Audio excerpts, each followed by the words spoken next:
You know, the most important thing I think that we can all talk about and think about right now is AI and automation and what it is to be human in this current state of the world. So in a way, it's like underneath all the fun, it's a state of the union, Yes. in a sense.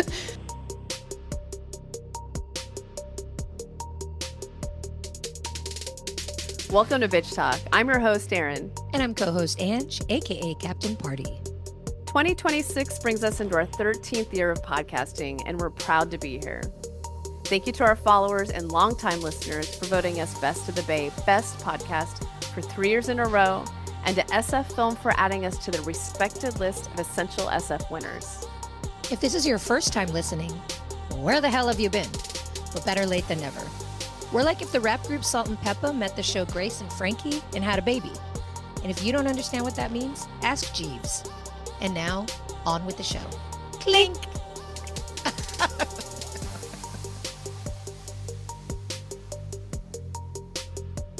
Welcome to South by Southwest 2026. Thank you to our festival sponsors, Standard Deviant Brewing and the Tech We Want.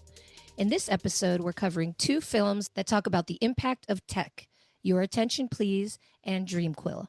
In our first interview, we'll be joined by our honorary bitch, John Wildman of Films Gone Wild.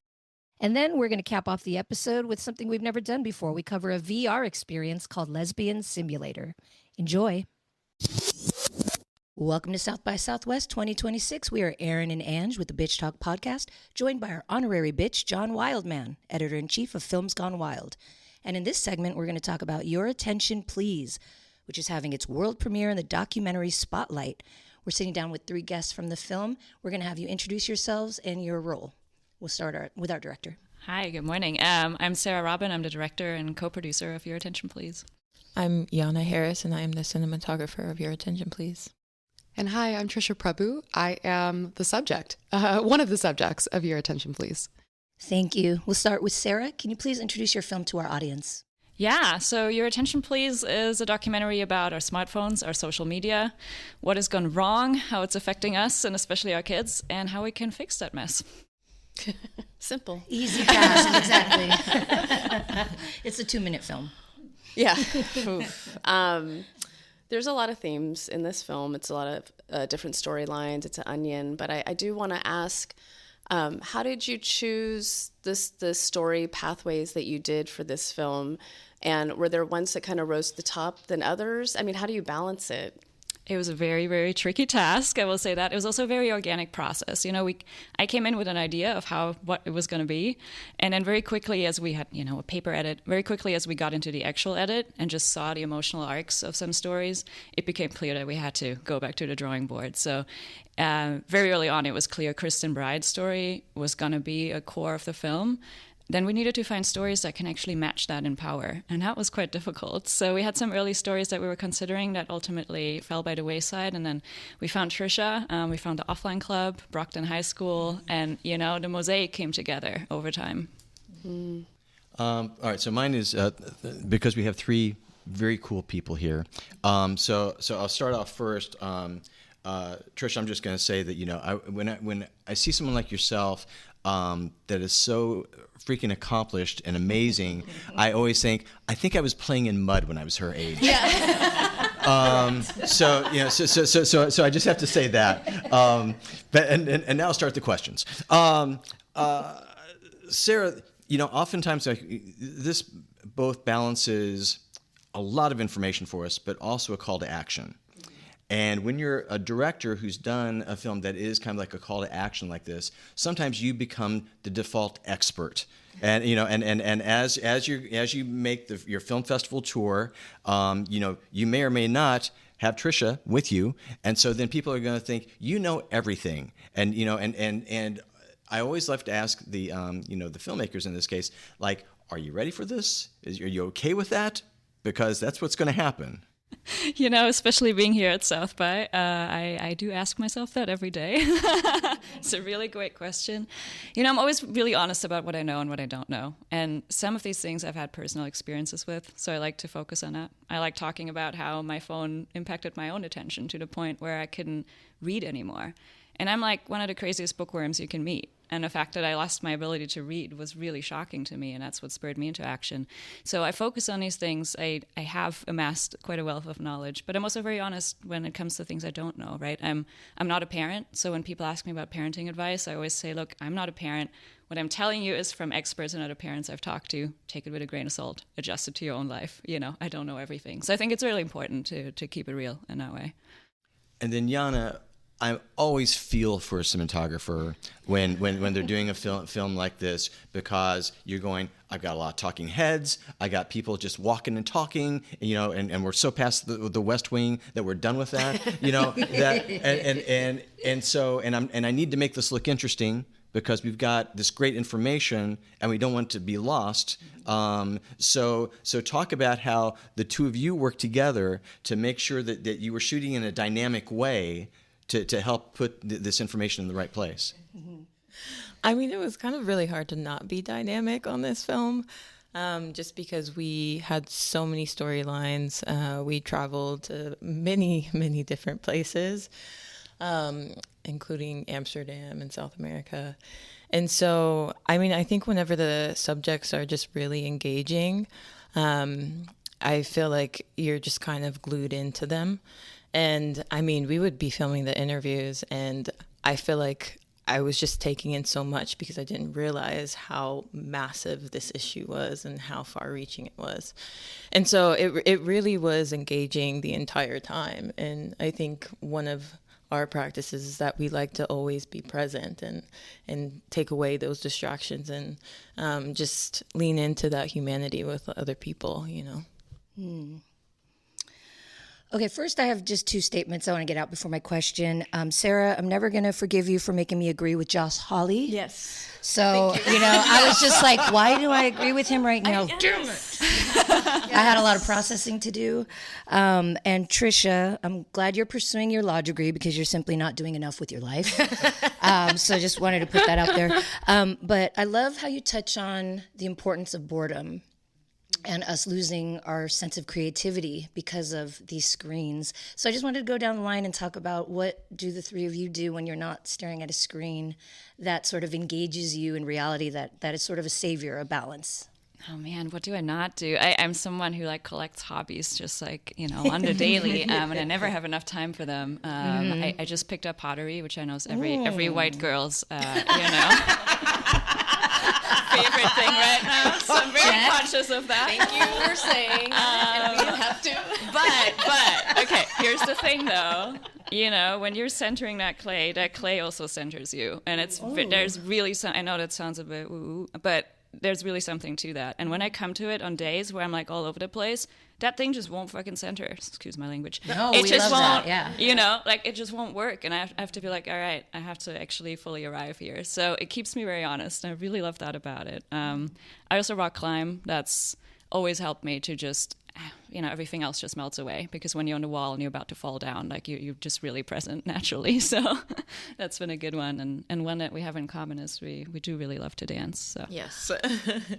I've recently taking up printmaking, and so it's just a really beautiful process to be able to work with your hands, because I feel like so many times we're in front of a screen, and so to be able to carve away a piece and then work with ink and then other materials, I just feel like it has this meditative process to it, and I can be away from the distractions of this digital age for long periods of time. So yeah.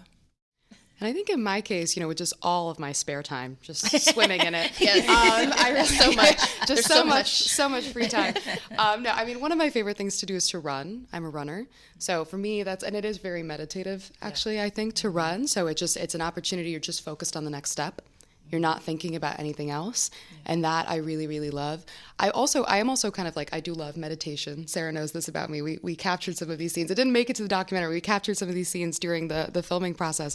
I love meditation. And I'm a huge believer in the idea that it can be as unstructured as you want it to be. It doesn't have to be you open with an app doing breathing. Sometimes I will just, if I really want the sense of boredom and just being I will just walk around and just look at different people and just practice gratitude for oh, look, like it just like little statements in my head of like, I'm so grateful that like there's this family that's enjoying this meal. I'm just so grateful for how beautiful the sun looks in the sky right now. Like just like little, and it's like, I'm not really engaging with anything, you know, I'm just like letting myself be in that moment, but practicing like a little bit of gratitude for what I see.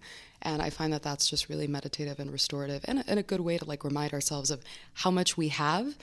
When we're looking at our phones, often the thought process is, oh, I don't have this. I don't look like this person. I don't have this creator's lifestyle. I don't have. So just to be able to center myself in what we do have, independent of a digital world that's always encouraging us to engage in comparison, is really nice. Ooh.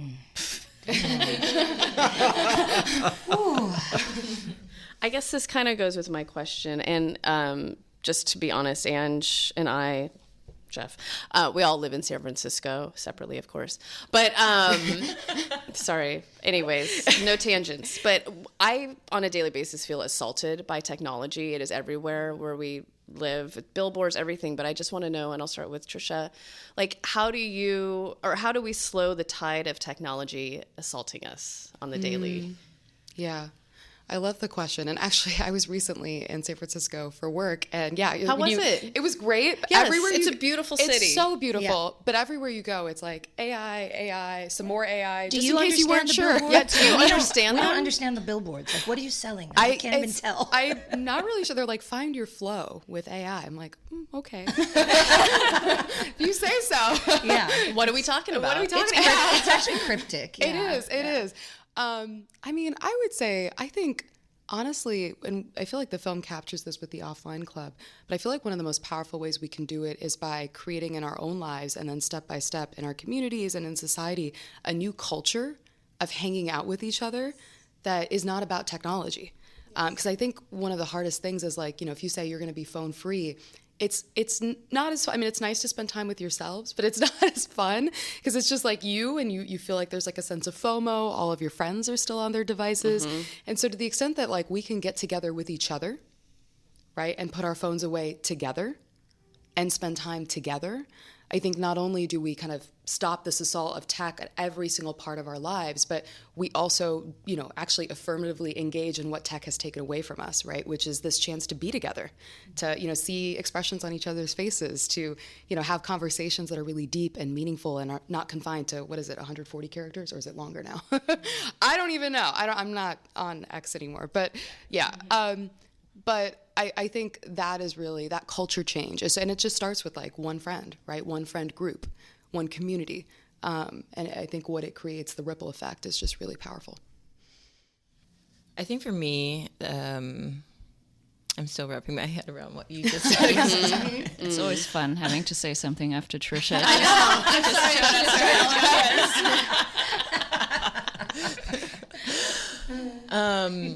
You know, I always like to set an intention before I pick up anything related to tech, because before I pick up my phone, I always ask myself, why am I reaching for my phone? Because it's such a mindless act these days, and I realize how much it's used as like a soothing mechanism.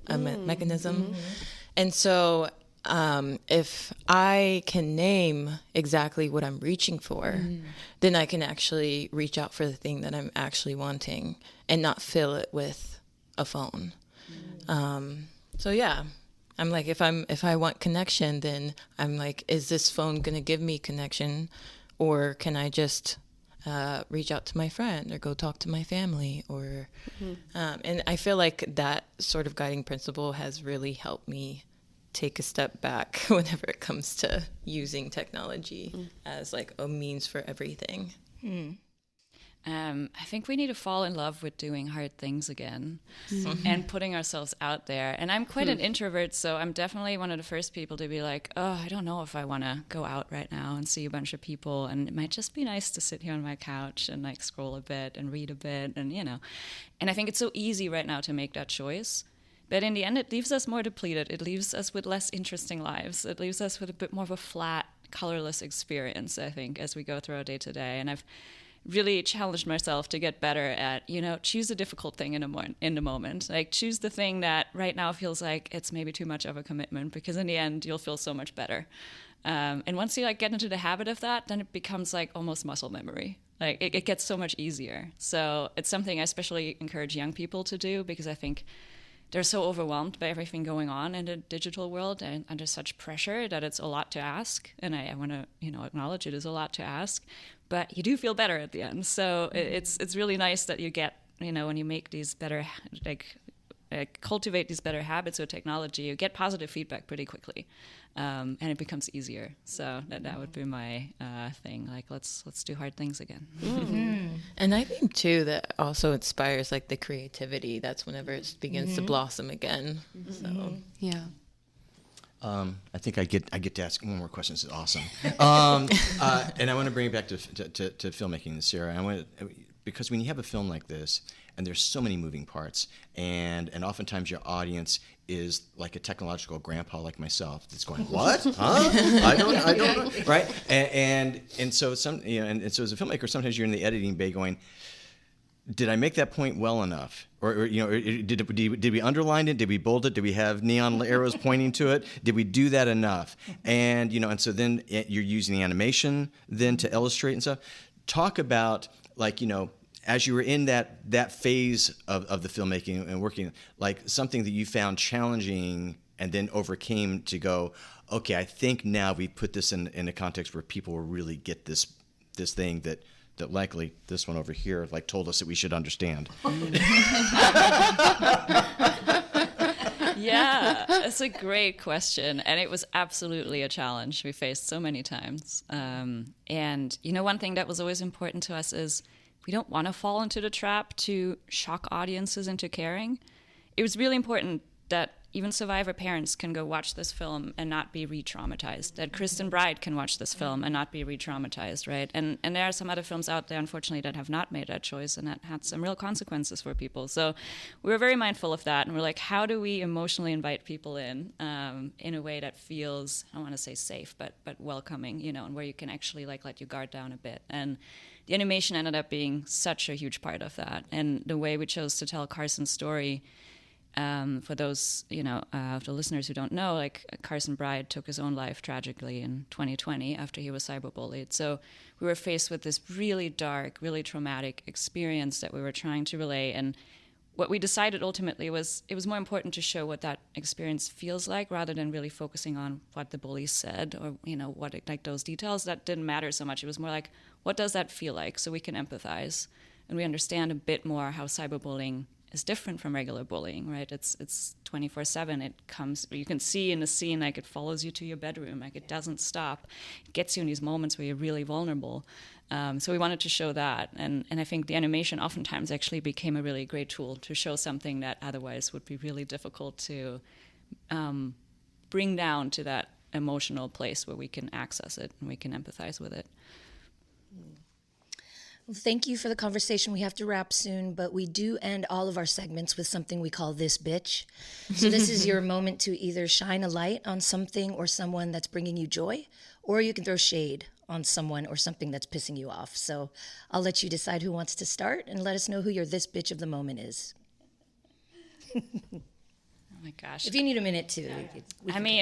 I just have to say, for me, this bitch is absolutely Kristen Bride. She is such a hero. She took, the worst experience you can possibly have, losing a child, and turned that into a powerful rallying call, not for herself, but for other families out there. She always says, I'm doing this work so that no other family has to go through what I'm going through. And I just admire her so much for that. And I would say, this bitch is you. Just your passion from the beginning, and how you gathered everyone for this project and the way you've told the story and put the mosaic together and how you're just leading the charge, I think is absolutely inspiring. And you've always been inspiring and amazing, beautiful collaborator. So yeah, congrats. Well, you both took mine one after the other. And I'm like, okay. But honestly, I would say this bitch is, I work with these amazing young people at my nonprofit who are themselves trying to build solutions to make the internet better. And I would say, as you said, Sarah, it's so hard to be optimistic right now, but as a young person about the internet. So I'm just so proud of their bravery in choosing and the system that seems like it is designed to push them down, push their ideas down, to force them to conform to our digital status quo, for them taking a stand and saying, no, we deserve better than this. We're going to build better than this. So shout out to them. Y'all are awesome. Well, thank you so much. It's always such a pleasure to sit across from three very powerful individuals. Again, we've been speaking to director Sarah Robin, subject Trisha Prabhu, and cinematographer Yana Harris of the documentary Your Attention Please. Congratulations. Thank you so much. Thank you. Welcome to South by Southwest 2026. In this segment, we're talking about the film Dreamquil, which is having its world premiere in the narrative feature category. We're sitting down with director Alex Prager. Welcome to Bitch Talk. Thank you. Happy to be here. Can you please introduce your film to our audience? I'm glad you asked. So Dreamquil stars Elizabeth Banks, John C. Reilly. I have a great cast: Juliette Lewis, Lamorne Morris, Catherine Newton, Sophia Batelli. And it takes place in the near future, kind of a retro future. And Elizabeth's character, Carol, is dissatisfied with her life, and she tries to fix herself the easy way, like we all kind of try and do these days. And there's consequences to that. And it takes her down this road, this path that kind of mirrors society today. And it shows you kind of a choose your own adventure, like one way that all of this could go if we keep, hurling down this direction. We are hurling. Yes. Way too fast. I would love for you to talk more about writing this with your sister during the pandemic, and that this is also your first feature, which is just crazy. But can you talk about... You aimed high. Yeah, always. but working with your sister, how was that? Oh, it's great. I mean, my sister and I are best friends, and we lived together in Silver Lake for 10 years. And so during the pandemic, my job is completely reliant on humans and the collaborative process. And so when everything just stopped and we were all sitting alone in our own little pods, my sister and I were talking on the phone and sending memes back and forth. And I saw this meme that said, "Year Quill, go to sleep until the pandemic is over," 2020. And so my sister made a joke like, "Oh, we should write a short story about that. Like, what would happen if that was the solve to the pandemic? Everyone just went to sleep and then woke up and it was all over. Yay!" And then we just started having fun with that because we both have kind of dark sense of humor, and I love talking about really scary things that are happening now that are really challenging for me to wrap my head around in sort of like a timeless and locationless sort of visual language. That's always been how I approach my art, which is my first career. And so setting it in sort of a retro future where you don't really know where they live or what time they're in, but you relate to Carol I think everyone can relate to Carol and how she tries to fix herself. So it's a really fun, wild ride. Mm-hmm. Yeah, so you gave a synopsis of the film, but there is no way to prepare our audience for how they're going to feel, what's going to come up, what they're going to see. That's what I want to focus on right now, are the visuals and your attention to detail and how stylized and fun it is just visually. Oh, yeah, thank you. Yeah, so, like I said, I have a 20-plus career in the art world first, and, Hitchcock, I think, was quoted as once saying, you should be able to understand the story through the visuals alone, and I wholeheartedly agree with that. I think the emotionality really tells the story through color and lighting, and I also love how film noir kind of took the darkest subject matters and made them really fun and beautiful, so they're really accessible, and the audience kind of commits just off of that alone before they even realize what they're committing to. So it's like a way into people's imagination and hearts before they realize how fucked up it can go. And so that's always been like a really amazing trick that like more classical cinema has used up until, Altman and Cassavetes showed us another way to do it. And so I feel like I love the mix of like realism with this flamboyant expressionism. I think it's like the sinister mixed with the frivolous, which is very much the world we live in today. I think is like, I love just like those contrasts and messing with people that way and like giving them something that's like candy coated and just like full of like the ugliest things in the world to kind of digest afterwards. You're a masochist, in other words. I love it. Yeah. We are along for the ride every second of it. Good. Yes. Yeah. Well, Awesome. we can't talk about this film and not talk about the casting. I mean, there's two Carols played by Elizabeth Banks. Oh yeah, she's and then incredible. John C. Reilly, who we've had on the show before, and he's just a hoot, and we love him. But but can you talk about their dynamics and just what it was like to work with them on set? Because it comes off very well on camera. Yes, well, I mean, they're both known as, for their sense of humor, and I think they're both incredibly strong comedians, but also dramatic actors, and you don't really find that very much in quote-unquote comedians, so they're kind of a rare breed that can really cross over both just as easily and seamlessly. Elizabeth is incredible on set. She's just like, wow, she's a powerhouse, and I learned so much making this movie with her. She never rehearsed Carol 2 for me or with me. She was just like, no, I got this. And then we showed up on set the first day. We were doing that first scene where she opens the door and introduces herself as Carol 2 to Carol. And we were like, oh, you do got this, girl. Like, this is amazing.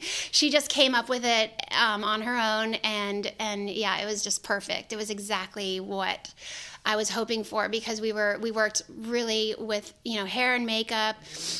Did an incredible job, Tina and Morgan, and I also had this incredible cinematographer, Lo Crawley, who he's just a total brilliant genius, and so we used like old Hitchcock lenses, these Baltar lenses, and Mole Richardson lighting, which is like old Hollywood lights. They just stay on, and they're just hot and sultry and uncomfortable. And John he just brought that truth in every performance he did, like literally every take. You just feel for him. Mm-hmm. And because it's really about the humanity of, like as we're like I said, hurling into automation and machines. We need to think about who we are as humans, and John brought that. Every single word that came out of his mouth, every single look is like, you feel the humanity, and anyway, Elizabeth is just, I don't know what else to say about her. She's amazing. She's left me speechless. I was going to say John C. Reilly is not using AI. I guarantee you that. Right. I know. Does he use a flip phone still? I know. Like, I hope it feels so. like He has no phone. Right? He probably There's has no no AI. phone. Yeah. The Yeah. Bill Murray route. Yes. Yeah. Well, I want to turn to a topic that we love talking about here at Bitch Talk, because we are from San Francisco. It's AI technology being shoved down our throats without our permission. Oh yeah. And so that was something that was so relatable with your film. So can you talk about you processing that within this world? Yeah, I mean, the indifference of tech companies to humans is pretty shocking. So I did want to talk about that in Dreamquil. It's a major part of Dreamquil. I don't know if you guys picked up on the data privacy aspect. Yes. And like, I love this old phrase from old Hollywood, like MGM days. Back in I think it was like the 30s, they used to say, if you want to send a message, go to Western Union, which I fucking love, because I don't like when people try and preach to me through their movies right now. Like, I think we're being preached all the time about like the daily news, that's just telling us, and AI tech companies like telling us what the future is and the inevitability of the future. Yes. And it's just not true, because the future hasn't been written yet. And we all We are write in it control of it. individually every single minute that we're here making decisions about our lives. And so it's just like, okay, yeah, whatever.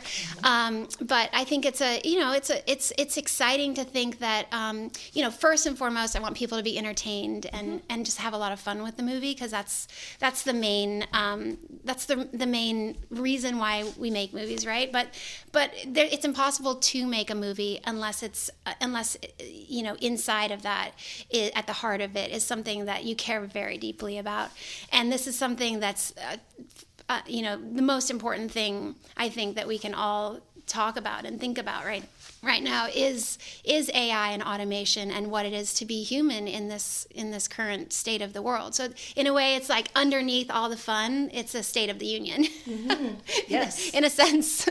Absolutely, we appreciate that. Yeah. I did want to get into the effects a little bit in the film. I know we talked about the look and the feel of it in Hitchcock, but really there's some things that happen in this movie that you're like, I kind of had to have one eye open because it was really intense. But the effects that were happening in the film, if you could talk about that. I love, I'm sure you could tell, like, as much as I love, old Hollywood lighting, and we built the apartment. My production designer, Annie Beauchamp, was insistent that we build it a certain way, and I came in wanting kind of a 1960s Van Nuys apartment, and she completely transformed that into something so much better, which I love when my keys can really challenge me. But the miniatures and matte paintings, like my approach, my philosophy is do as much in camera as possible, especially for a movie like this that's talking about our humanity. So the craftsmanship of real humans making the set and building all the effects and the prosthetics, which is probably what you're talking about.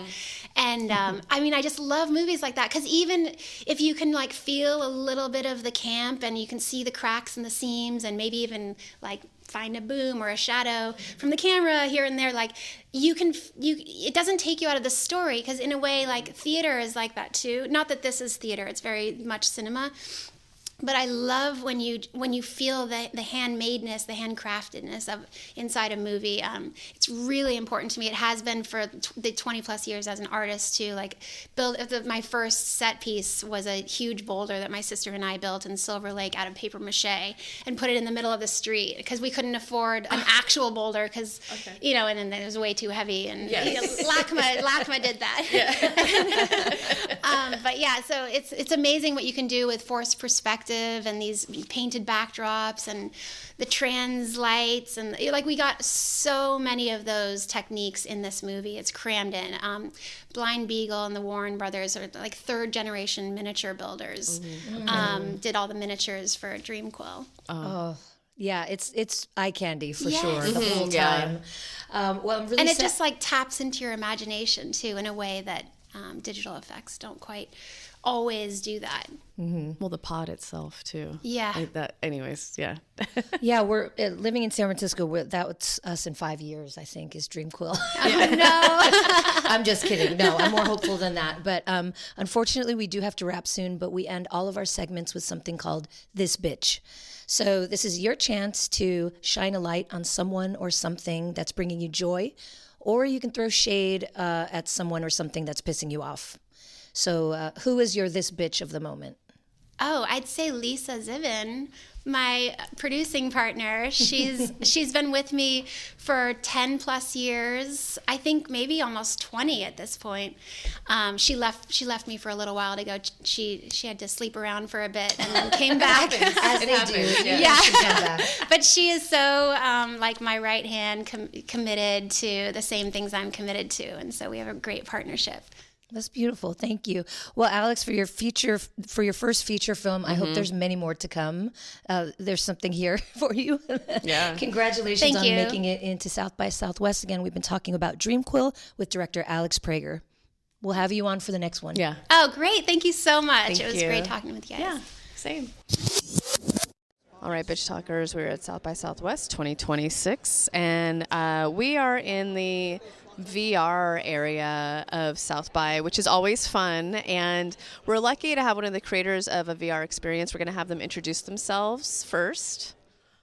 Right, hi. Hi, my name is Iris van der Meulen, and I'm a digital artist and director and VR creator, and I'm here with my project Lesbian Simulator at South by Southwest. So. And can you tell our audience what Lesbian Simulator is? Right, yeah.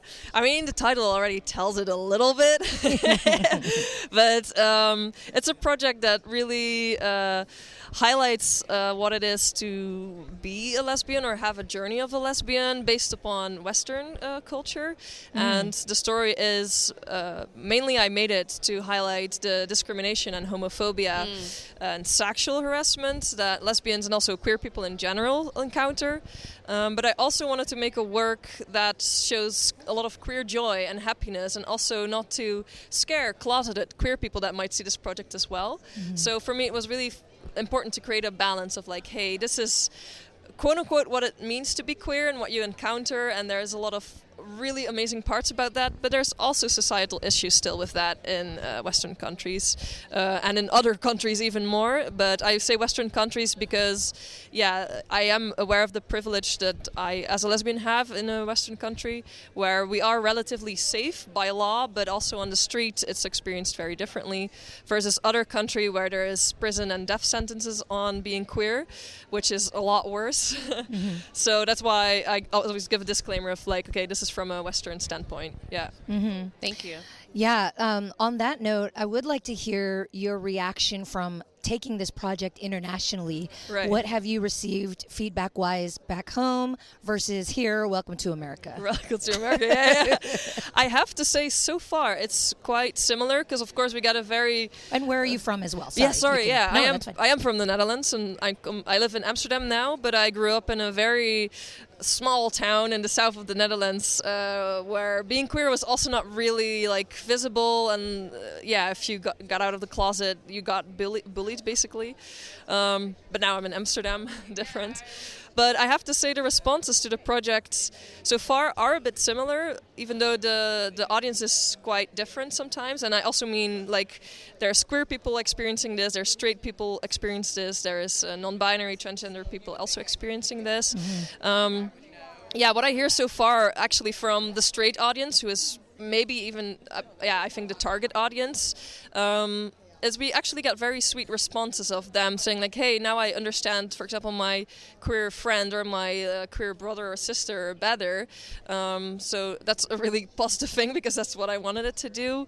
For the queer people that I've spoken to so far, they are really excited to have this sort of representation in the form of virtual reality, because there is already not a lot of queer representation. And I mean, it's getting better and better, but even, VR is also not as big of a medium as it, for example, film or a series is. So people are excited. They love the queer references, the jokes in there. And I think it has a different tempo maybe than things that I used to see where lesbians were represented. And I thought to myself, like, what did I want to see when I was a teenager? And I tried to make that, basically. Yeah. No, I as the creator, I really love all the colors and how bright it is and just how fun it is to be in this space. Can you talk more about that? Yeah, right. So I wanted to create, this is actually fun because my previous works are all in black and white, and this one is like an explosion of color. And I don't know, I just changed, but also, of course, the LGBTQ community is already like a colorful thing. Like, we have the rainbow as our icon. So I really wanted that to be represented in the work as well. But I also wanted the general vibe to be like, happy and exciting and welcoming. And it's a super cartoony, non-realistic world, but still, what I heard from people and what I feel myself is you can still feel present in it, even though it's completely cartoony. But I think, the style, also making it like this very, I'd say, simple. The characters they're just basically stick figures with spheres. Speak for yourself. I fell in love. Alex and Angela forever. Alex and Angela She's forever. married now. Yes. Good. I'm happy that happened. The U-Haul is packed. She's ready to go. That's good. But that's good that it works. Even though if they look very simple, it works. But Yeah, I think the style, I just wanted to make it accessible, and if people see the images or the poster, I wanted them to get curious and be like, what's happening there? Like, it's so colorful, and the title is a bit silly, of course. So, yeah, I had fun and like just designing this, and there's not even like a color script. I just splashed color everywhere. I was like, yeah, let's just go rainbows. And it works. I think it creates a happy vibe. There is also sometimes in the experience a shift in color. Sometimes it turns black and white. Yeah. And that for me was like to also signify like these are moments when something not so nice is happening. So the whole tone shifts immediately to black and white. Yeah. Can I ask one follow-up? You mentioned it earlier, you know, as kids we didn't see this kind of, I don't know, examples, right? Even in gaming, whatever, you just didn't see it. So I think that this is accessible to young adults as well. Yeah. And was that intentional? Yeah, because, I mean, I'm 30 years old now. I started working on this. Well, I started working on it when I was 23. Oh. So I was a bit younger, but still, I wasn't a teen anymore. But I am exactly sort of in between the millennials and the Gen Z, so I have a bit of both worlds, and I kind of wanted to take that in the project as well. So I know a lot of, I watch a lot of TikTok, social media, so it's a bit in my own personality, I guess. So just making this, it felt really naturally. I just followed sort of my own guidelines of what do I think is funny, or what do I want to see, like what references do I know, and also of course like lesbian friends around me, and I also listen to a lot of podcasts and queer documentaries to see like, okay, what do the lesbians like because maybe I like it but maybe someone else hates it. So of course there's like these general jokes, like we all love Chapel Roan and we all love Kate Blanchett. So I just try to put that in there, and I think maybe that's why it's approachable to, also the younger audience, and also making it a video game. I think for even younger audiences like teens now, I think gaming and interactivity is something we already learn early on now compared to my parents, for example. And I think through gaming or interactive experiences, it's just a different method of learning something new. So that's why I hope it will work on the younger audiences. Yes. I think it's just an interesting way of connecting to them and teaching them something through play. Yeah. I think it is so fun. I don't know if you heard me. I was cracking up multiple times. I was like, it's so fun. It's so clever. For our audience who hasn't gotten a chance to experience this yet, can you just talk about how you decided to break it down into sections? Right. Because all of them coming from a queer woman of color, they were all very relatable. Right. I'm happy. I just because it's 8 levels in total with a lot of sub levels. So maybe for the player it doesn't feel like 8 levels. But I was just collecting a bit. I was just reviewing, like going back to my own queer journey a bit, like what are the phases I go through, and these phases of course are different for everybody and they happen on different times, so that's why also you don't start out necessarily as a child or because I was like some people come out when they're maybe 50 or 60, that's also an option. I just started to think about like what are these significant moments in my life that were like important or really changed it. So for the viewer to give a bit of context, I guess the first level is a bit of onboarding level. So you create your own lesbian avatar and you get to pick one of your rainbow skin colors and your hairdo, and you get a zodiac sign assigned because that's very important. And then the second level is in a sort of this paradisey vibe where you do like little tiny things to explore a bit your sexuality, and also has a lot of references. So you can pick a tarot card that explains your first girl crush, and there's a couple of options that you can get. So it's randomized a bit depending on which card you get. You do the BuzzFeed quiz, which I think was for a lot of people. Hilarious. An important moment in our lives. And then you go on a rave or like a queer party. Like I really like raving, so that's why I put rave music underneath it. Because for me, that was like a moment that, when I went to a queer party for the first time, it was like, I feel at home. And this is such a safe, it's hard to explain it in words, but it just feels really safe. And you can be yourself. And that's why I really wanted to put that in the VR as well. To show that these safe spaces exist for us. Then you have to come out, which is actually the first level I created for this experience. And I put the player on a spot a bit because they have to say I am gay out loud a couple of times, because for me it was important to communicate like, hey, coming out is something we do on the daily. And sometimes it's a big one, sometimes it's a small one. But as a queer person, you always have to think about, can I say that I have a girlfriend here or not? So I kind of wanted to give that as a little hint in it. And of course, I want to simulate a bit. The coming out is quite a scary thing to do, because it has a lot of consequences. You don't know what's going to happen. But how do I translate that to an audience that is not queer and will never have to do this? That's difficult. It was so smart. I love the doors and choosing the door. Yeah, it was very smart. Yeah. So yeah, that's what you do. You come out to a couple of characters. Some respond silly, some nice, some not so fun. So yeah, for me that's actually one of my favorite scenes or most important scenes. Then you get a girlfriend, which is awesome. Like it's, and they come from the vending machine, so you don't have to do a lot of work. That was the most unrealistic part. Just saying. I wish they came from the vending machine. Yeah. It would make my life easy. Yes. Same. And then you go on a date with her, and that's, I think, outside of like the coming out, it also hints a bit at discrimination as well sometimes. But in the restaurant, depending if you hold the girlfriend's hand, you'll see like the environment change and become aggressive and actually change in scale. Like it becomes really big, because that's also, I was just figuring out like, when I was queer, well, I'm still queer, but when I was walking with my girlfriend on the street, these were the moments where I got like comments on it, or I've even got hit by a scooter sometime by a kid that wanted to like drive through our hands so we would separate. God. Or in restaurants, like, you feel watched. Like as soon as people notice, like, hey, these are lesbians, depending on where you are, of course. You feel the vibe change really badly, and it's just awful. So that's something I really wanted to put in as well. The subway scene as well, it's where you travel home. I think all women can probably relate to the scene, because you go home with your girlfriend, and every woman has to deal with sexual harassment, sadly. Assess the danger of the situation. And I think for a lesbian couple, sometimes it's even double, because for a lot of men, you're like this sexual dream that they need to like insert themselves in. So for me, that was like, because personally I got a lot of sexual harassment on top of being a woman for being a lesbian, so I really wanted to make a scene about that.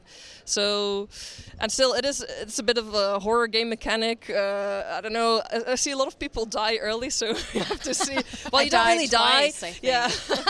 You don't really die. In the end, your girlfriend saves you, but you gotta spray the monsters away. I almost left the area because I was like, I'm gonna kick your ass. Yeah. I lunged towards. I was scared. Anyways, it doesn't matter. I died twice. It's fine. It's fine. She saved me. It's fine. Your girlfriend will always save you. Yes. Like it will always be good in the end. But that was an important thing. And lastly, the pride, because for me, when I moved to Amsterdam, it was. The pride is more visible there than in the town I used to live. For me, that was a big eye-opener of like, hey, there's so many people like me. I'm not alone, and we celebrate it here. We are also still fighting for our rights, but fighting together is more fun than fighting alone. You know what I mean? So I wanted to make the scene about that. So you also go in the little boat through the Amsterdam little canal, and you help other people feel more included too by a little shooter mechanic, by spreading love. So these are a bit the elements, like the discrimination, homophobia, but the queer joy, coming out, having a girlfriend, like. I wanted to make it so much bigger, but sometimes budget runs out, you know? So there were so many more things I could have talked about in this work, but you have to choose. This is just step one. Yeah, this is step one, and later it's a part 2, and then it's about like gay marriage and having kids as a queer couple, because there's also a lot of interesting like things going on there when it comes to discrimination. Yeah. What I hear from friends that have kids now as lesbians, because I don't have a baby yet, but I think there's also a very interesting thing going on there as well, like later in life.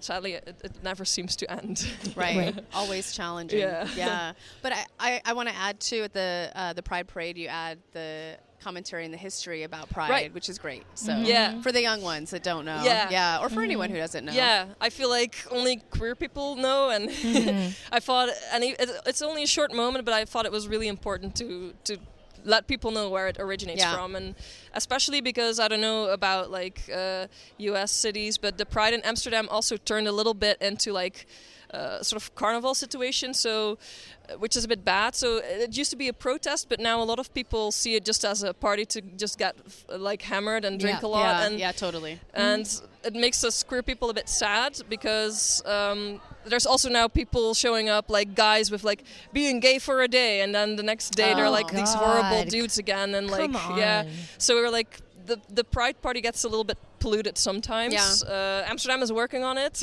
because we're now also having an official protest again, but that's why I wanted to put that Stonewall reminder in there as well, like, hey, Pride is a protest, it's also a party because we're celebrating, but it's not a reason to just get drunk and do random shit. No, you're here because you support us, and that's why we celebrate Pride. It's sacred and fun Well, we're going to end this interview, but before we do, we have a segment called This Bitch. Yeah. So it's a chance for you to shine a light on something that's bringing you joy, or throw a little shade at someone or something that's pissing you off. Oh, so who is your This Bitch? It can be any bitch. Yep. Oh my God. Wow. Yeah, I'm going to be so cliche, but I'm going to say this bitch in a good way is for me really Chapel Roan, because I love her too. Like, okay, also Lady Gaga, because when I was closeted, Lady Gaga was my safe space and my icon, even though she's like bisexual and stands for the whole queer community. But then Chapel Roan came, and she's like this awesome pop girl, and she's for the girls, like she's for the girls, and she makes amazing music, and that filled my heart so much to finally see like, yeah, this is for the lesbians. Like, we finally have this amazing big ass pop star, and she's for the lesbians.